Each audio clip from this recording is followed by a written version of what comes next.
แพทย์สนามครับกรรมการเรียก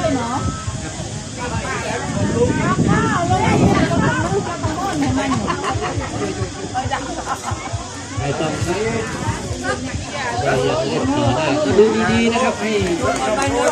ดูในคุณสมบัติที่เล่นได้ก่อนนะครับสำหรับตัวผู้เล่นเป็นจังหวะ50นะครับจังหวะนี้นะครับอย่าเสี่ยงกับกีฬาที่ทุกทีมจะลดละนะครับการประทะกันมานะครับโยนตรงกันที่ด้านกลางปิดจับเบิลโขกขึ้นหน้าไปให้เพื่อนถูกต่อโดนยาลูกเองไม่เข้า